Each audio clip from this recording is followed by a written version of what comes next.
Hello. Hello. Hello. Hello, Hello. Grace. Hello. Hey. Hi. Hi, everyone. Well, it's the Library Love Fest team back with another episode of Writers to Watch. I'm Virginia, I'm Lainey. And I'm Grace. and we are really excited to bring four really wonderful, stellar, and very different authors with really different books to you tonight. We're going to have a great conversation. So thankful for taking the time to come here tonight to listen to our authors and to ask questions. So if you have questions of the authors, you know that you just write them in the chat box. Lainey, do you want to talk it through a little bit about that part before we get going? Yeah. So you're either watching us on Facebook or Crowdcast, and we're all on Zoom, but you can talk to us here, so don't worry about that. But on Facebook or Crowdcast, you can write in the chat box. We're monitoring them all. Write questions. Think about them while we're hearing these great presentations. We'll hear from everyone. Then we'll all come back on and do some talking. So write your questions. On Crowdcast, it's a little different. You can put it in the question box. I'll look at that as well. So wherever you want to write your question, I will see it. You can call me if you need to, but I will see it and we will we'll ask the questions. I think that about covers it. Is there anything I missed? I don't think so. We have a lot to talk about. As you know, the format is pretty much this. We bring on one author at a time. They talk about their book for about 5 minutes or so. There's no structure here other than we're just trying to get the word out about these really cool books. And then we open the floor for conversation. So as Lainey said, bring your questions, your comments. And Grace, Lainey, and I will read them off to the authors. We have Elyse Graham, Louise Erdrich, Sophie Jordan, and Michael Ralph, for very different books. One thing in common, they're all amazing. So without further ado, we will start the show. Lainey, I think you're up first, correct, with Elyse? It's Grace. Great. It is me, yes. So at least you can come on camera. Hello, how are you? I'm good. How are you? Great, thank you for being here. I'm really excited to have everyone hear about your book, Book and Dagger, which everybody has been so excited about.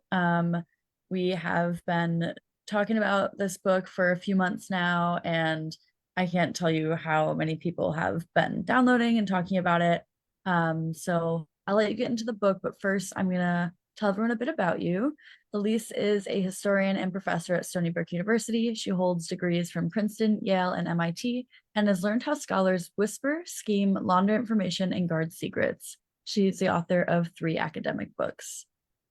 So without further ado, tell everybody about Book and Dagger. All right, thanks. I'll be brief. This book, Book and Dagger, is the true story of how librarians saved the world and invented modern spycraft. It's a strange story, but it really happened. The OSS, the predecessor to today's Central Intelligence Agency, really did recruit the nation's most bookish types to become secret agents in dangerous undercover missions abroad. It was a set of missions that required their knowledge and love of books in the same way that a fighter pilot's mission requires a knowledge of planes. And the OSS recruited hundreds of these people, mild-mannered professors and oddball archivists and restless librarians, because the United States had no standing intelligence agency at the start of the war and needed to build up an instant bank of expertise on every subject in the library. The OSS simply raided the library for recruits. These bookish types were pulled into the Cloak and Dagger Brigade and trained in one contemporary in all the black arts of mystery, deception, and mayhem. Their adventures took them and the saboteurs, swindlers, and smugglers they found themselves suddenly collaborating with to the covered bazaars of Istanbul, legations in Stockholm, salt mines in Austria, seedy cafes in Marseille, deception training camps outside of Los Angeles that might as well have been a studio lot, power plants hidden in the snowy mountains of Norway, where the Nazis were engaging in a scheme to develop a secret weapon. But above all, their adventures took them through the world of books. So this is the story that's being told here, and it's super exciting to get to talk with you guys today. Thank you so much. I mean, there's nothing that I love more than history and librarians, so this is the perfect book, and thank you. I'm really excited to have people ask questions about it. I'm gonna pass the fake microphone off to Virginia. Thank you, Elyse. Thank you for that fake microphone. And thank you, Elyse. That's so much in that book. And this is the perfect audience that wants to hear more and more and more about this story. So thank you. And now we will bring on Louise Erdrich. Louise, if you want to turn on your camera and your microphone. Hello, did that work? It did. All right, good. Okay, so We are there. Let me do all a right, the quick. mighty First of red. all, thank you again for coming on. Oh, I'm so delighted. Thank you, anybody who's tuned in, and and thank you, Elyse. I've been very excited about all three of these other books, and I'm a spy nerd, so I'm really excited about Book and Dagger. Anyway, The Mighty Red is about a group of people living along this river, the Red River of the North. I grew up living right on that river, and it was the most important place for so many of us. And the people that grow up there and live there often, as I did, have their first job, a job hoeing sugar beets. That was my first job.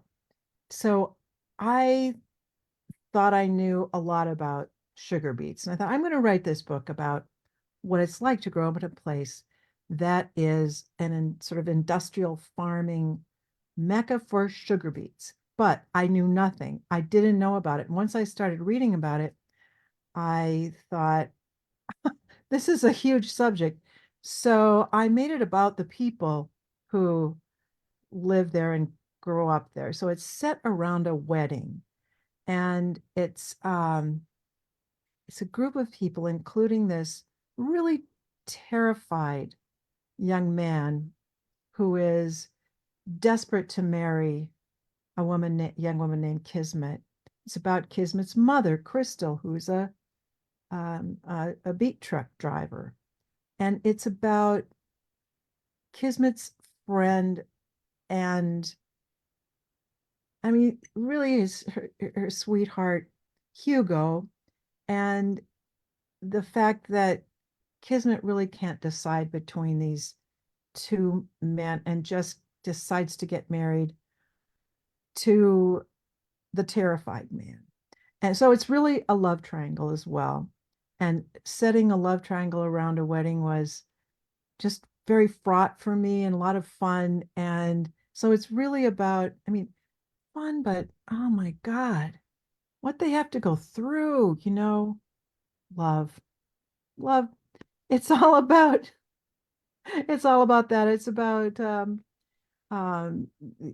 what it takes to actually farm. I don't think farming is really written about as often as it should be, considering that we all depend on farming.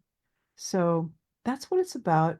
Um, I can't tell if I've used up my time or not. So please tell me You're so perfect. what. I'm not, that's the thing. I'm so not perfect. That's why I write. That's why everybody, that's a writer's need to be highly imperfect, I guess. So that's what it's about. It's about people caught up in their own idiocy and their circumstances and what it's like to grow up in the Red River Valley of North Dakota along the Red River. And you capture it right from the first page. I mean, down to the aches and the pains and the physical hardship, the work that's involved, the lip balm, the tiger balm, or for the muscle aches and all of that. You're right there, right from the get-go. But there's also a lot of humor in the book too. So I hope we can talk about that too. It's just a little bit of everything here, with of course this whole big um, you know, farming and the effects of corporations on rural communities. But it's all so wonderfully sort of intertwined. It's just really wonderful. Right. Well, I So. didn't want it to be, a polemical type of book about industrial farming, because I really grew up with people who are um, who know that that there has to be a change. And I think the one thing that um, people don't know is how much not just dedication and muscle and love it takes to farm, but how much intelligence, what brain power it takes to figure out how to farm. And that's something that I wanted to get across in this book too. Thank you. Perfect.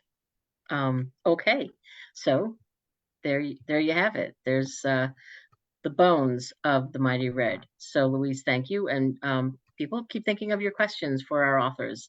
And we'll come back to you, Louise. So your microphone and camera can go off, as will mine. And I am now handing this off.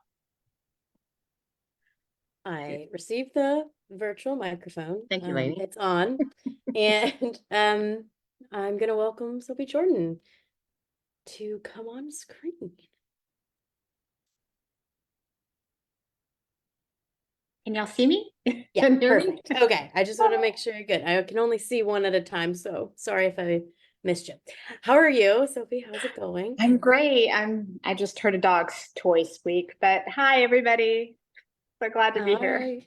No, I think that's sometimes the most joyous sound. Although as a dog owner myself, I get anxiety from it. But I think not being the dog owner, I'm like, let the dog squeak the toy.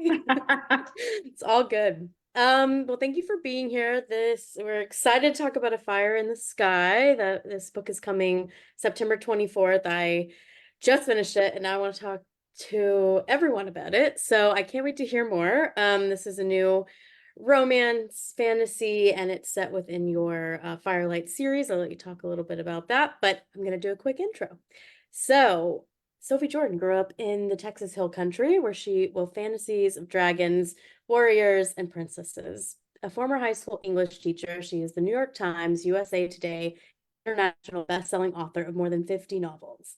She now lives in Houston with her family. When she's not writing, she spends her time overloading on caffeine, lattes preferred, talking plot lines with anyone who will listen, including her kids, and streaming anything that has a happily ever after. Thank you for being here, Sophie. I'm going to turn it over to you. Tell us about A Fire in the Sky. Thanks. Okay, so this is the first time I've pitched it or talked about it because it's coming out in September. So we'll see. Hopefully I'm not like floundering too much through this. When you were reading my intro, it just totally took me back about growing up in the Texas Hill Country and having fantasies of dragons, warriors, and princesses. So I did grow up outside San Antonio. And once a week, my mother forced piano on me, like I think, a few moms may have done to us growing up. And I had a piano lesson once a week. And it was about an hour, school ended, and then an hour later was my piano lesson. So I would walk to the public library because school would close down and I had all this time to kill. And I have still memories of going into that little public library, and it was in Boerne, Texas, which now they have a huge, much bigger system. But at the time, it was just this small little building, and I would go in there and immediately just smell the book. So yeah, it's great. I'm so happy to be back talking to librarians today. So I was sitting here, like I said, debating what to say about this book that I just wrote and haven't been able yet to really talk about publicly. And I was like, do I bring up Firelight, which is where it's sort of a fire in the sky look? I just got the galleys like 2 days ago, guys. I'm excited about it. So the idea spawned from the fact that about 12 to 15 years ago, I wrote a young adult trilogy, the Firelight trilogy. And it's set in it's set now, it's contemporary, about a girl that is a dragon shifter. And I wrote that trilogy, loved it. Still a fan favorite. I still get emails about that. And I never felt like that world was entirely finished, but life goes on. You finish a book, you finish a series, and you move on to the next thing. And that's what I did. But there was a conversation between me and my editor, and she was like, have you ever thought about going back to the Firelight world? And I was like, did I ever? I have so many ideas. And really the one that stuck was I had, when you write a book and you write even a contemporary fantasy paranormal series, I had what I called my story Bible. It was like a notebook next to me. So where if in the Firelight world, dragon shifters existed, well, why? How did that develop over time, over the millennia? How did that come to be? I knew all of that. I had that in my story Bible. I knew, like, thousands of years ago how it came to be that dragons existed and how did they evolve into this hybrid. So I had all that. Most of that didn't get into the book because as writers, we create these worlds and we know so much about the characters. We know all the backstory, but it doesn't always make it into the book. But it's just very important, I feel, as an author, to be informed of my world and my characters. So I knew everything, but most of this stuff did not make it into the book.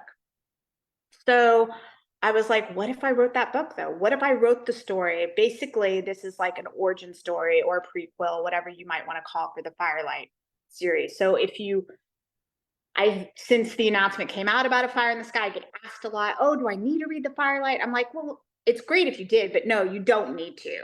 As a matter of fact, you could read A Fire in the Sky, since it's sort of this origin story, and then go read the young adult novels. But A Fire in the Sky, so what was so freeing and fun was it's an adult book. It's for adults. My characters are not adolescents. So, but it is still dealing with, it has all the dragons and the fantasy, and in my world, I kind of explained in the story, this is where it's all tricky. I'm like, I don't want to give away any surprises, but it's a world of magic. Witches are outcast, dragons are extinct. And the story, I like writing stories where the protagonist is a woman. I like women stories, the narrative of women and going through struggles and coming out on top. So it's the story of she's the royal whipping girl of a palace. So she takes the whippings for the princesses. She's raised alongside of them as her, sisters. And when a descendant of the great dragon slayers of the north comes down wanting to claim a bride, a princess, they don't really want to give one of their princesses to him. So they sneak and trick him into marrying the royal whipping girl instead. So that's sort of the launching point for the series. But of course, there's magic in the book. So there's all kinds of surprises. And I think I'll take any other questions. I don't want to say anymore. I don't want to spoil it. So just, there's basically, I have a history of writing historical romances, contemporary romances. This is got a very, it's romance, it's fantasy, it's medieval in vibe. So if you're thinking about like what kind of readers would like this book, it's for your fantasy reader, it's for your historical fiction reader. It's if your readers love historical romance, if your readers love Bridgerton, if your readers love Fourth Wing, if your readers like Game of Thrones, this is the kind of book for them. That's awesome that you hit all of the perfect points. You don't have to read the other ones to get into this. Is a good entry point. And also, like, there's just so much in this, and I again don't want to spoil anything either, but there's so many layers. There's also like familial love and duty and like all of those themes. Any trope you could want is, you can dive in. But I love seeing the galley because we got them printed, so it's just, nothing is on them. And we went to a conference and I thought it was so funny because there's nothing on it except for if they know the Firelight series, they're like, oh, okay. But I felt like I was like dealing something illegal because I was like, hey, you like dragons. I got something Lifting for you. up the trench coat, like what I There's got over another here. one coming. Yeah. But it was such a joy to read, and I just can't wait. The only bad thing is I want the next one. So yeah. Working on it now. I know, I can't wait. know. All right. Well, thank you. We'll see you back in a minute. I'm going to pass it on to Grace. Thank you. I'm gonna welcome Michael onto the screen. Hi, how are you? Good to see you. Good. How are you? Thank you for being. Great. No, I'm honored to be here. Thank you. Yeah, thank you so much. So I can't explain how excited I was when I heard we were having a graphic novel about Ida B. Wells and Frederick Douglass. It was very exciting. This is before 13th, and we announced the lineup for this episode live, and we had the chat blowing up about how excited they were to hear about a graphic novel. So it was very exciting for me, for librarians, and they should be excited. It's phenomenal. Before I let you talk about the book, I'm gonna read a bit about you. Michael is the chair and professor of the Department of Afro-American Studies at Howard University. He also teaches in the New York University School of Medicine. His research integrates medical anthropology, finance, and politics through an explicit focus on algorithms, actuarial science, forensics, debt, slavery, and incarceration. And he lives in Washington, D.C. So again, Well, thank thank you you. so much Yes, for being here. my pleasure to be here. I appreciate your very thoughtful and warm introduction. So Before 13th is a work of original history, kind of nestled within a creative nonfiction story.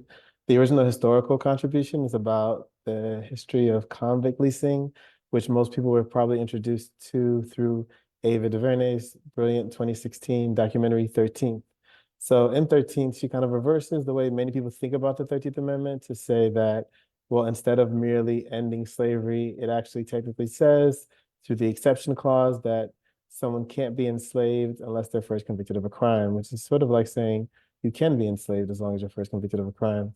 And so people kind of point to that exception clause as really giving the impetus to the era of mass incarceration and privatized prisons. But through original historical research, I argue that that actually started several decades before. So I was actually researching the history of slavery and insurance, and that kind of led me to Kentucky, where I was building this database of people in Kentucky who were insured for their skill sets. They were rented out to different companies when they were enslaved, but it didn't say what they did for a living. And I was just curious, what did enslaved people in Kentucky do? And so I found that they were working in hemp.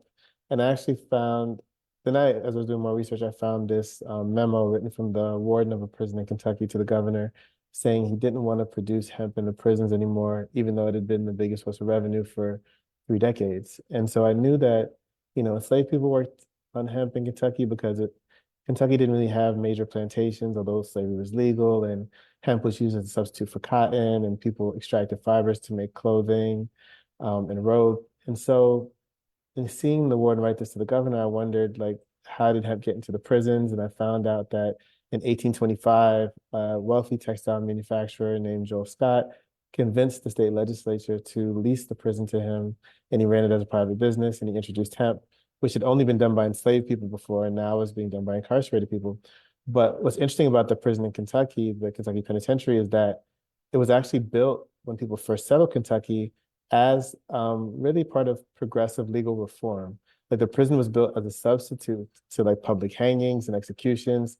And Kentucky really wanted to kind of perfect American democracy. So we now think of incarceration as incredibly coercive, but really the prison was introduced to kind of reform the criminal justice system and make it more humane.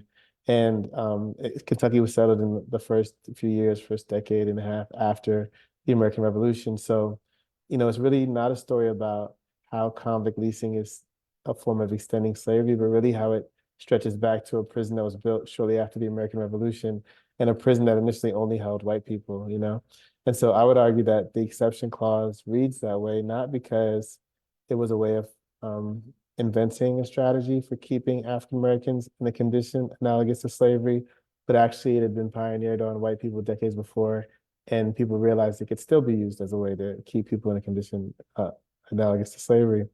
But the whole story I tell is sort of nestled within this kind of friendship and feud of Frederick Douglass and Ida B. Wells. They were friends and collaborators, but they had some tension around the 1893 Chicago World's Fair because they had agreed to boycott it because the World's Fair was really showcasing national achievements and progress. And basically a generation after slavery was abolished, they were very concerned about the fact that African Americans were in a condition analogous to slavery and still facing all kinds of racial discrimination and sharecropping and things like that. And so they had agreed to boycott it. But then Frederick Douglass was invited to speak at the World Exposition because he had been a delegate to Haiti and a diplomat. And so the Haitian delegation invited him to speak. And so Ida B. Wells felt betrayed because a friend and collaborator who had agreed to boycott the 1893 exposition was now going to participate in it. But anyway, the story I tell sort of talks about their friendship and this disagreement they had and how they heal it. And together I kind of used them to tell this really original historical investigation about the fact that convict leasing started several decades before, and they started at a prison that initially only held white people, which kind of shows how there are different kinds of historical experiences that we can learn from, and how we are all sort of implicated in different kinds of plight and devastation that we've had to suffer.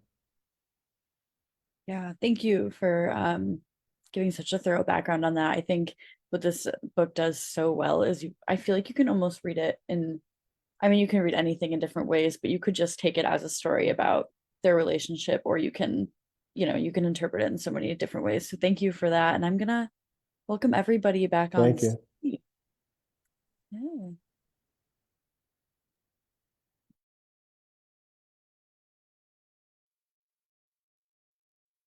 Hey, this is great. This is so informative and entertaining and such wonderfully different books. So now we encourage folks to write in questions. We've been doing that. We have some here now and some comments and questions on Facebook and Crowdcast. And by all means, authors, if you have anything you want to say to each other, this is easy. This is like pretend it's one great big HarperCollins living room. Okay. Well, I'm excited about all the books, but I think Elyse's book in particular, I also really like Spies, and I love the storytelling and the way you told it. And I'm wondering like what it is about Spies that resonates with all of us, especially on this call. I think several of us have expressed this interest in Spies. Maybe it's like the fact that historical investigation involves sleuthing. Maybe it feels like some kind of espionage. Maybe we are all concerned at some level with and interested in people behind the scenes making things happen. I'm not sure why, but it's a very exciting project you have, and thank you for writing that book. All of us pry into people's secrets for a living in one way or another, including the people watching this. Maybe we're all truly deceitful and we all want to know how far we could take it. And thinking about spies is Frightening truths from Louise. Yeah, this has become a question of the human condition. I love it. well, I'm curious about, after hearing Michael talk about everything that's gone into this, I just want to see how it looks as a graphic novel. And I love hearing I found this or that fact and what happened in 1825. That just speaks to me. And this is going to be an incredible book. I'm excited about that. And I'm excited because I love romance, dragons. I love looking into a world that I would have to go to my piano lessons too. And I would rather have been thinking about dragons and romance. Yeah, I don't remember how to play the piano at all, but I remember books I've read, stories. That's what stayed with me, not the piano. Yeah, for sure. Yeah, I think for me it's interesting because as a social scientist, I'm around people who do a lot of research that they think of as very important and want to believe will make a major impact on the world, and hopefully it does. But it's also the case that, we all have a favorite song, a favorite novel, a favorite poem, a favorite short story. And those things often resonate with people even more, So it's really an honor to be in conversation with so many great writers, because that's what really stays with people. And I think that's what people learn most from, books that touch them. Mhm. So this is lovely, and this is exactly what we hope that this turns into conversations among each other. And you don't ever really know what's going to come out. And then when it does, I think Grace said, I just feel like I was in a class, and that was so great. And Lainey said, for all the books, it's like this, like really this cool, exploration and revelation. So Thank you all. We have some questions and some comments. I will ask this of Louise. Louise, let's see, this is from Donna Rasmussen. And she says, Louise, your wedding setting and choice of Kismet's name sound providential and about beginnings. Can you comment on your choices and obviously meaningful intentionality? I can't wait for this book. I can't wait to have meaningful intentionality happen to me. I forgot to say that it's set in 2008, which we remember, of course, as um, not only did we get a great president, but we had a financial collapse that almost became a world crash. But I think for people that I think about in small town North Dakota, it was a time when people saw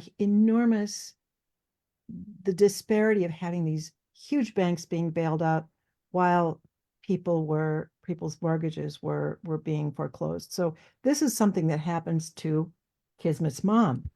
And it's a form of kismet that isn't a good form of kismet. Anyway, someone in the book decides to be a bank robber. I didn't say this, I forgot about this. But not only to be a bank robber, but to be a righteous bank robber and to go in the most phenomenal costumes. So this actually happened to many times. It happened in the Midwest where, you'd have a bank robbery, but the robber would have dressed up like a duck or something like that, or a penguin, and tripped over the shoes. Something like this would happen all the time. And I remember, you know, so these things where you think, wow, it has something to do, and I collected those bank robbery stories.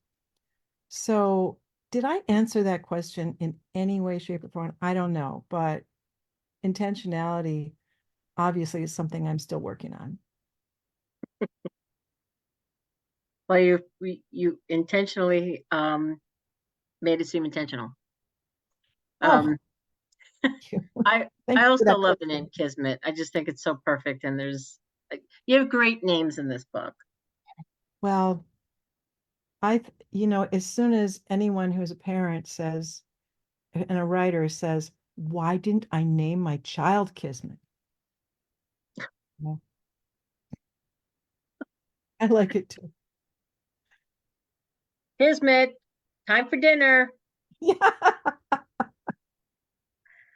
Okay, we have questions for your fellow authors. So, Lainey, Grace, what have we got here? What have we Yeah, got? we got a question from Donna to Michael. I have so many thoughts of ways to use your book. In your research, what was one thing you found most surprising and impactful to the process of chronicling your story? I want to ask that of you, Michael, but also of Elyse. I think both of you can answer that. Something you found most surprising and impactful in your research process. Well, I think, I don't, do you want to go first, Elyse? I don't know. You sure? I think for me, the fact that convict leasing started several decades before the 13th Amendment was very surprising to me. I thought, so I guess partly I sometimes think like, okay, when people talk about how convict leasing has worked or private prisons work, they're right about how it wound up working and what was detrimental about how it affected African Americans. It's just that it wasn't designed then or designed expressly for that purpose. And I guess that's what research teaches us, that a lot of times something didn't start when we think it started. It didn't start why we think it started. And it wound up having a function that wasn't the same function as what it initially had. So I guess that was most surprising. But in a way, it was powerful because I think that the history of this country and the history of the world is a history of different groups suffering in different ways at different moments, and that we can learn from these distinct kinds of struggles. And that's also the basis of a kind of solidarity. So in a way, it was like surprising and disturbing, but also, I guess, empowering to discover this solidarity, and that you know, uh, just the solidarity beneath the kind of tragedy and suffering. You know, for instance, another part of the book I mentioned, and I don't talk about it as long as I wish I did, but like, not only did the 13th Amendment not really merely free African Americans, it didn't free Native Americans at all, you know, because in territories reserved for indigenous people, slavery was still practiced, you know, brazenly. And so that's also troubling because I think a lot about the book as really the predicament of stolen people on stolen land. And so that really underscored that, to see that this amendment, which people associate with ending slavery, didn't even end slavery for Native Americans at all. So I think those are some of the things I discovered. But thank you for the question. Surprised. This isn't a bloodless story. There are murders. There are high stakes questions like, there's a ferry going out in the morning. You need to blow up the ferry because you're a member of the resistance and there's something on board you don't want the Nazis to get. Your mother is going to go on the ferry. Do you tell your mother and risk word getting out, or let your mother go on the ferry? I won't tell you what the choice made in that instance was. But despite all of this, I was surprised by the extent to which books themselves, texts themselves, were weapons in this war. They were sources of vital information getting out in surprising ways. There was a case of code words getting out because even though they had been scrubbed from the text, they forgot to check the index. And so these code words got out through the index. There was a case of code words just before D-Day, Utah and gold and Juno and sword and words like that started appearing as answers to the cryptic crossword in the Daily Telegraph, which was obviously a big problem because those were the code names for the, those were the beaches that were going to be invaded. And so there was, I think MI5 went and arrested the editor of the cryptic crossword, and it turned out to be a really ridiculous sort of accidental situation where his school was right next to a military training base, and the boys that he was the headmaster for overheard the names and then would give them to him as crossword suggestions. So he had no idea that he was giving away immensely important military secrets. That's a separate point. Poems were memorized to use for codes. If both of you have memorized the same code, then you can use keywords in certain ways in order to get your point across. Books were smuggled out of Europe and sent to, for example, the library of a little place in Los Alamos where they were doing secret research. And they needed the latest scientific journals in German, which definitely weren't going to the United States, right? The extent to which books themselves were weapons in this war was surprising to me. I guess sobering in light of present attacks on books, or arguments, but that's maybe a conversation for later. Thank you. Thanks. So Sophie, someone wants to know, so they said it's fascinating to consider the ethical questions behind choosing a surrogate to bear a punishment of and pain of others. So what was your inspiration for this provocative concept?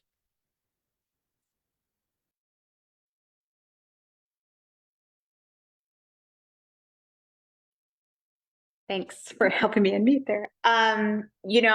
I thought that question would come, and I tried to remember like the trigger moment where it happened.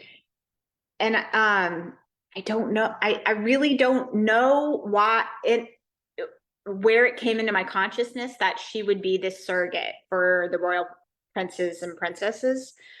And then once I finished the book, my editor's like, I was putting together my author's note, and she's like, and I'm like, I know it was a thing. I know they had royal whipping children. And then I had to do a deep dive, and it was one of those things that was kind of elusive. Like, yes, we think they existed.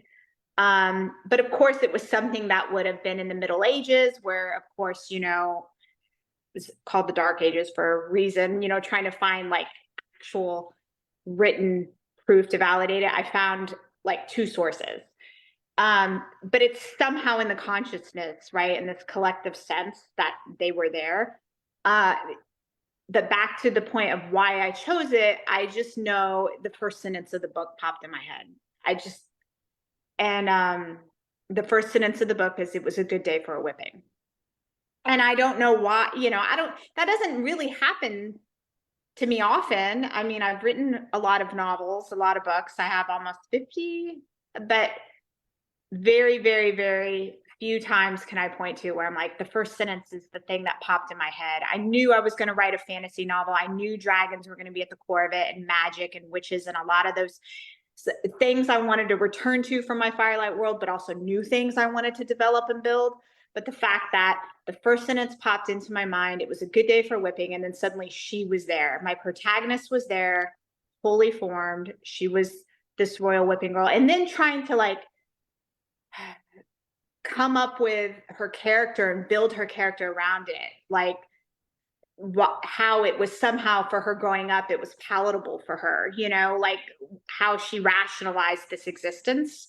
That was tricky. That was a thing that we worked through with the revising and editing process. But I mean, she is definitely a woman in struggle, which is what I always gravitate towards writing. Yeah. Did I answer the question? And don't y'all all feel like that? Like you start, like there was a question and then and then you're off. No, you did. And I agree. I think you do such a good job of showing that rationalization, that word, and how she kind of does do that thought process, especially like getting out of her own world a little, like seeing the world a bit. Yeah.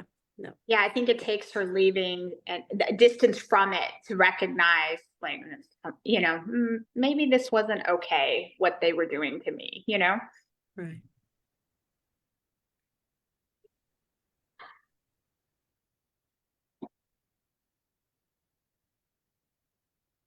Sorry.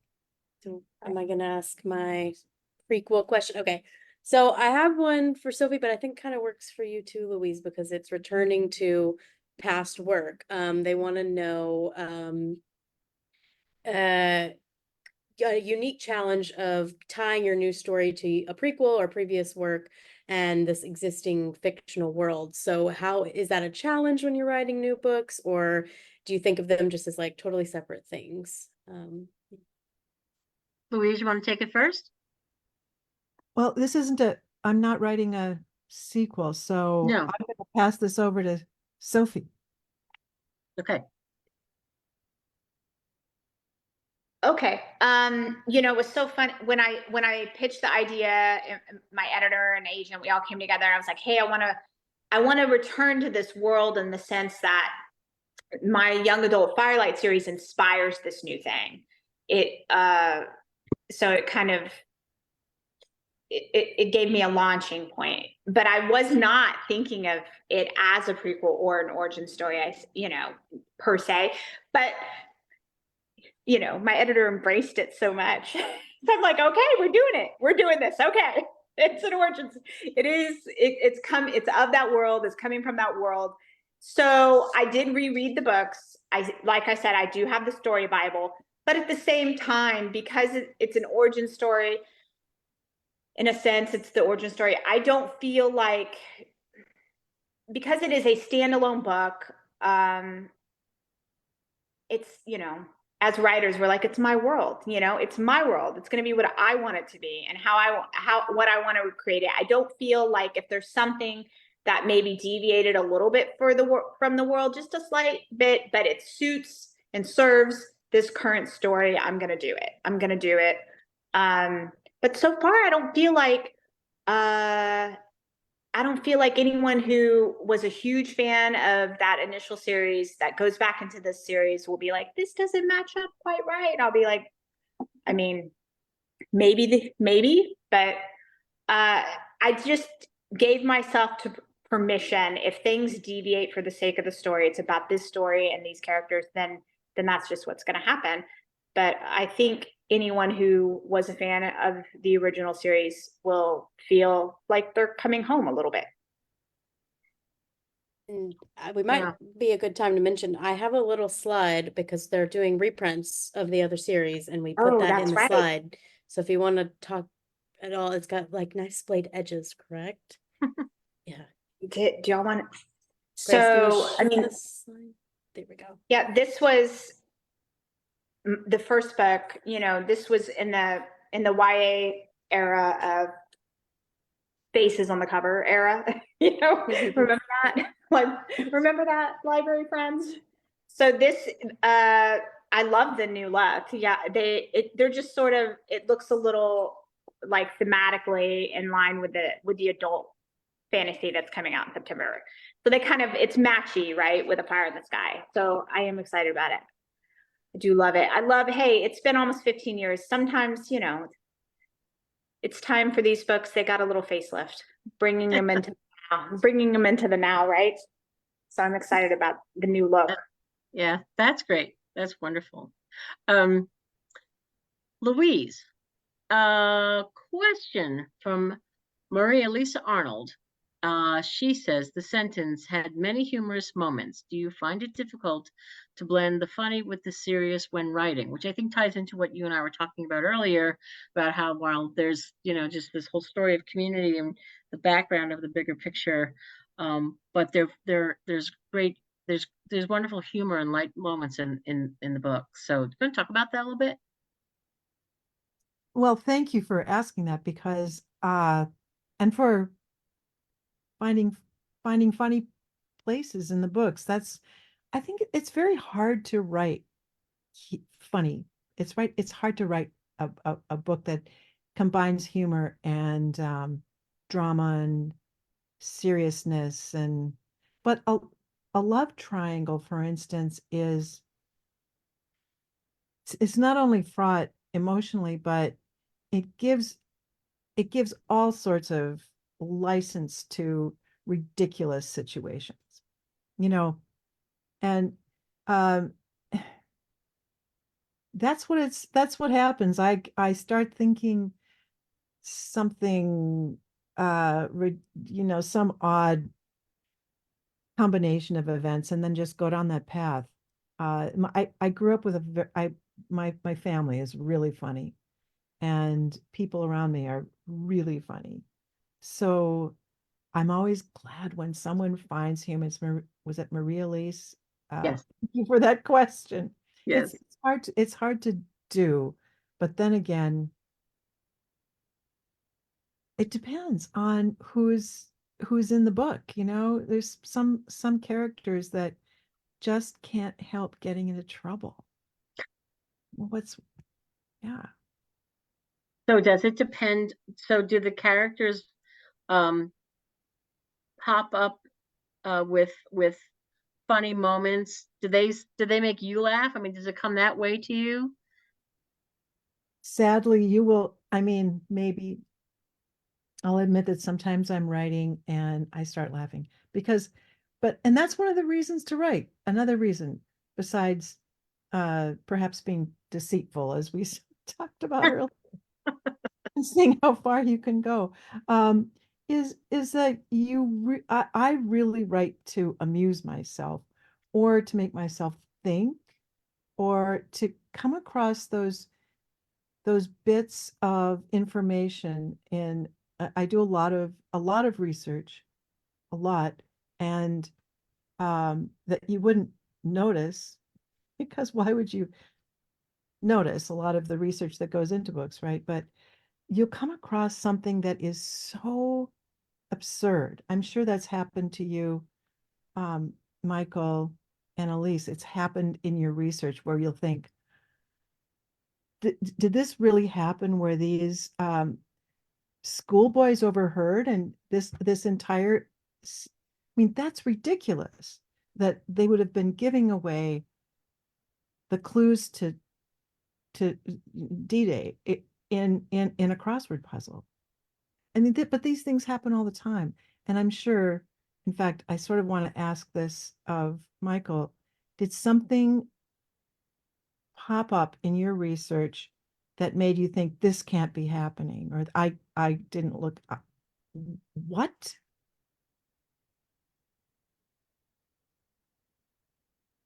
Yeah, I think you're right that it happens all the time in research that something really obvious happens and it's almost like some of the things that are true are so unbelievable. You think like if it was in a fictional story, no one would believe it. They'd say like, "Oh, that's far-fetched," you know. And it's like those are the true things, you know. I think that's absolutely the case, you know. I think there are many examples, but um, like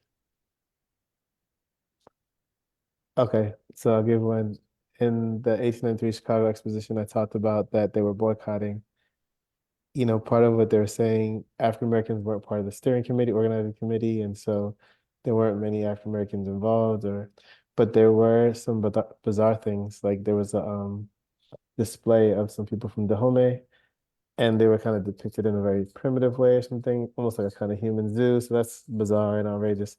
But that may not be the most outrageous display. The most outrageous one is a woman who named Nancy Green, who was formerly enslaved.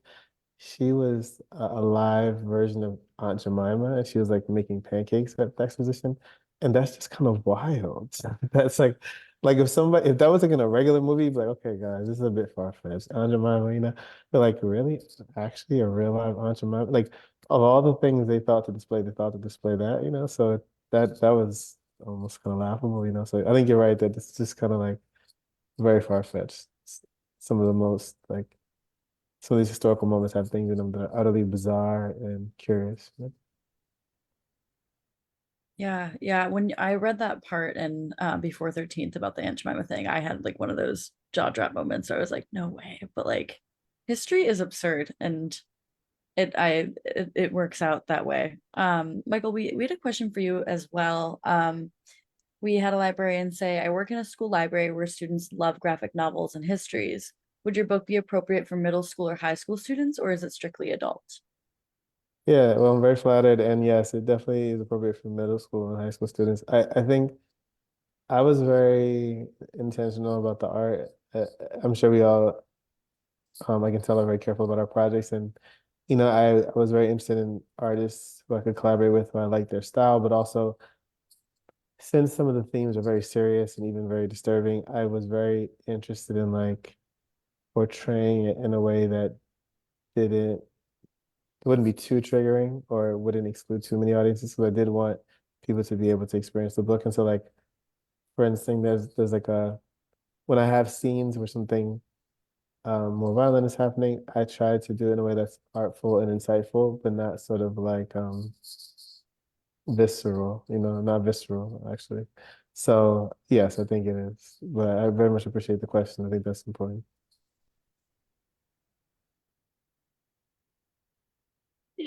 We are coming up soon. Yeah, we have a question for Elyse. Yeah. You got it, Grace? Yeah, I got it. So somebody said, Elyse, the story you weave of scholars finding incredible courage and determination is fascinating. Can you comment on your thoughts regarding what the tipping point is for people, which spurs them to risk so much for a good in which they believe? Wow, that's a very insightful question. One that Michael is probably better equipped to answer, but I'll do my best before passing it to him. What's the tipping point?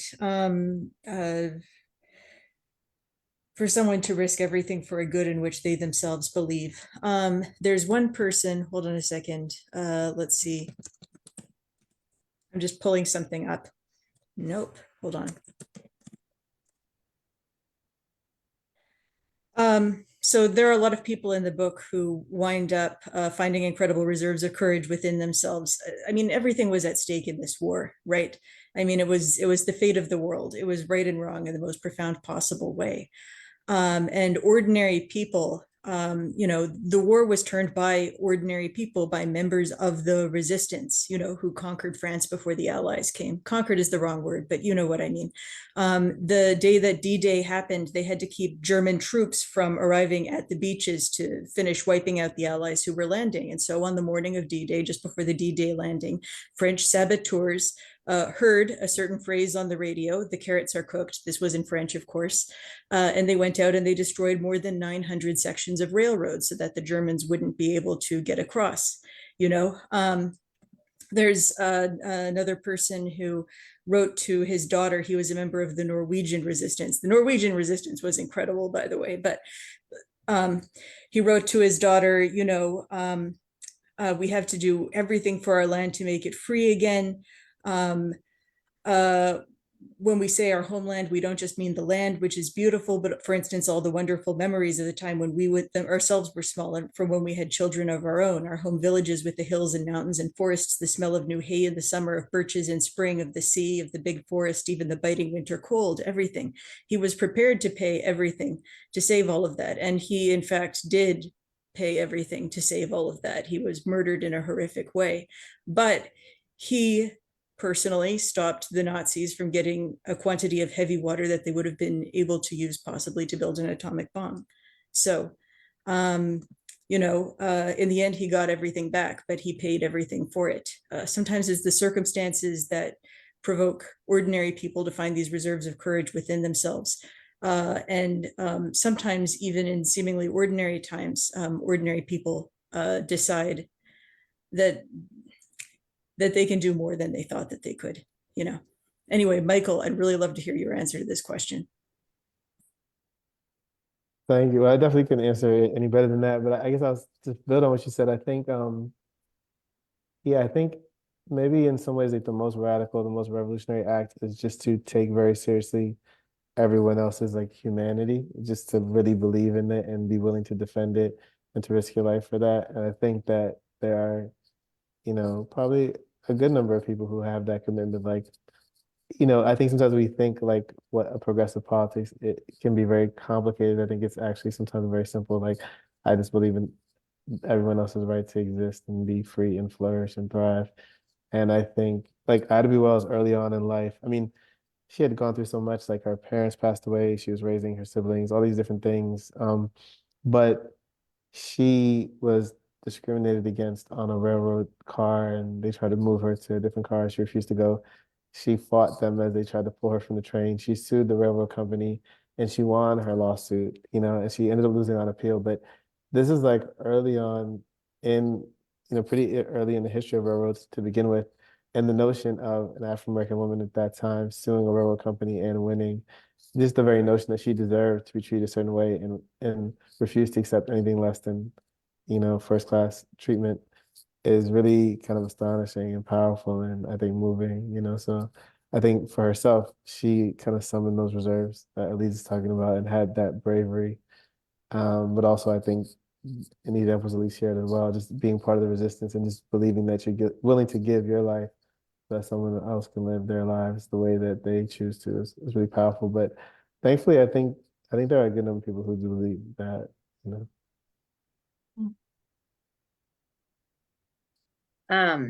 I think we are with a few minutes left. What I'd like to do is go around to each of you and just ask you if there's anything that you want to say at all about your book or a message to librarians, or if there's anything that you just sort of want to say that you haven't gotten into the conversation. We have a few moments left and the floor is yours. Louise? Oh, no. I was Okay, trying. Louise, you're going to go last. Thank you. Okay. All right. Elyse? I guess I'll also say that the reserves that we find in ourselves are based on what we already do and what we already know. And I'll turn this into a joke by saying how crazily every single nation in this conflict leaned into what it understood to be about itself. England, its spy training schools were like posh, like, country manor schools with freaking headmasters and stuff like that. They had drivers, they had cooks. It was like modeled on Eton. And the Americans were in like camps firing guns at each other. Bear in mind, a spy can't carry a gun, not during World War II, all right? Because a gun would give away that you're a spy. So the Americans, for no reason, were learning how to shoot each other like cowboys, because that's what they understood. The Norwegians were out there on skis. Everybody was giving their very best sort of national character. All right, not everybody, but what I'm saying is that is also fun to think about, that the things that you have already are the things that you bring to the war. Nice. Sophie? Oh, I just want to thank everybody for tuning in today or watching this later. Librarians, I've tried to say or explain, thank you for always, you've always provided and been a refuge for me. You know, that bio that they read about me at the beginning, growing up in the hill country, the remote hill country, before the days of iPhones, where I basically all I had were books. That was my escape, and I did dream of dragons, warriors, and princesses. And this is the book I wrote that is about dragons, warriors, and princesses. So thank you. If you see that girl coming into your library, or woman avoiding her piano lesson or her boss at work, whatever it may be that she's escaping, thank you for, you know, putting my book into her hand, giving her dragon, warrior, and princess story. I appreciate it. Love that. Michael? Well, my mother is a librarian, and so I have like the utmost respect and appreciation for librarians. And I think learning how to read at a very young age and reading a lot, I credit that with my imagination. And I honestly feel like my imagination is my best asset, or it's the thing I'm most proud of. And I just think that when you have a powerful imagination, I think it means you can be really content in many different situations, and it also is a source of bravery. I feel like, it allows you to kind of imagine other possibilities. And I just want to thank the librarians, and I also want to thank the other authors, because we all know how hard it is to write a book, and how hard it is to write the book you want to write without knowing what will happen as a result of writing it, or what it'll come out to be like. So, and I really appreciate just hearing your stories and learning from you all. Lovely. And Louise? Likewise, I want to thank everyone on the panel, all the librarians, and everyone who's watching. And just to say, the book, The Mighty Red, is dedicated to birds and to people who defend their right to live on Earth. And the reason it is, this particular book, because one of the problems we have in losing 3 to 5 billion birds in the past 30 years is pesticides, insecticides, herbicides, all of the things that go into farming. And everyone is aware of it, but it's the book is not exactly about that, but it's there. And I want to thank people who make all sorts of hard choices, and people who are working desperately to save the world as we're beginning to know it, and it's how it's failing. So thank you.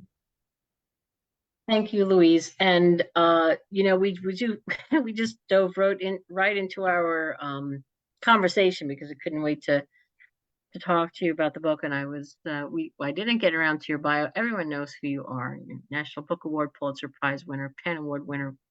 And this book is, of course, as you say, it's set in North Dakota on the Red River, and it is about the devastating effects of corporations on rural communities and the landscapes in which they exist couldn't be more prevalent. But again, back to that is the landscape, and that is the story, and then within that is the story of community and love and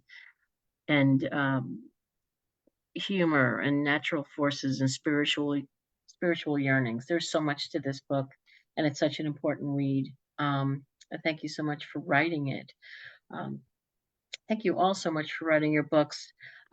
We just want to remind everybody that these books are coming out in the fall. Elyse Graham's book and Dagger is going on sale September 24th, as is Michael Ralph's Before 13th, and Sophie Jordan's A Fire in the Sky, and Louise Erdrich's book, The Mighty Red, goes on sale October 1st. So this is a great beginning. I know a lot of times when we have authors on, it's the first time that they've spoken about their books because it's so early on, but we just like to get these out there. And we love that you've taken the time to speak with everyone, and for everyone who's been writing questions and comments, and so much love. I would like to end on this with Lainey reading this question. So it's really about what Lainey would like a bookmark to say. So, and it's Lainey, why don't you just put this into context and tell, and I love this. Well, I just first want to say that I come off of these usually feeling very uplifted and excited for new books and inspired, but like even more so tonight. I feel like there's something in the air. Everyone has just done so well, and I feel really inspired. So thank you for all of your words. But Louise, I wrote down because I have a notebook next to me, and you said I like characters who can't help but get into trouble, and I was like, I want a bookmark that says I like my characters who can't help but get into trouble. I gotta make it somewhere. Quote you. Louise Erdrich, who wants to be classed. Always. Well, Yeah. on a happy note, we thank you all, and it's an honor to be in this virtual room with all of you. This is as Grace said, it's sort of like being in a class. It's like a classroom on life. It's just wonderful. It's been terrific to listen to all of you, and we thank you so much for your time and for everybody for watching. So until next time, take good care all, and enjoy the books, because we will be putting the e-galleys on Edelweiss as they come in. So keep an eye out. Thank you. And all right. And take good care all, and thank you again. Bye-bye.